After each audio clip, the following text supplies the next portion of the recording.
Muslims know they worship idols. Muslims know they worship the moon. Muslims know they worship the sun. In fact, if Muslims were worshiping idols, like we wouldn't have had the stories of all the prophets from Adam to Jesus in this Quran. You understand? In fact, a whole chapter is dedicated to Mary, the mother of Jesus, Surah Al-Maryam, inside this Quran. So if all of these prophets, them are names all day, this Quran inside, their stories and everything they the Quran inside, does it mean that they were also worshipping some idol? No. They all came with a clear and one message, simple message. Stop worshipping idols and follow the true one God.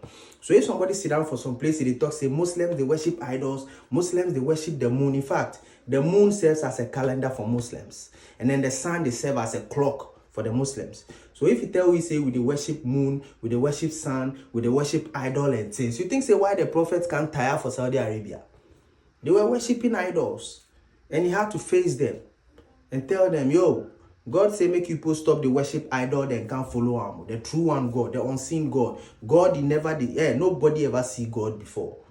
It be unseen. You know go fit see, you know go fit try, you go fit see sun. You go fit watch the sun. You know go fit watch the sun, see how the sun actually, the way you want to see God. How you go do it?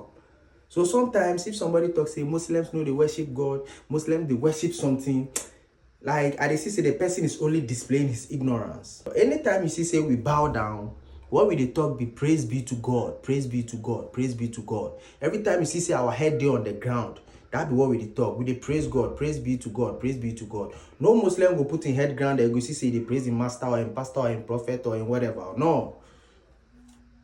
What we they talk for the ground there be say praise be to God whilst our head dey ground. It be the highest point of humility. So if you go Nigeria, some part of Nigeria, some of the tribes, if they don't want to greet their kings, they lie down flat. Some people on earth, they lie down flat, they greet their kings. We, how much more God will create me than you, than everybody. We will not go put our head on the ground for him. That's the most perfect way of worshiping God. To humble yourself in the most humblest form ever. That is to put your head on the ground to worship your God. So anytime somebody tell you, say Muslims, they worship idols, tell them, say, nah, you don't know what they talk about. We they worship the God, the true one God, who is called Allah. God is the greatest. Allahu Akbar.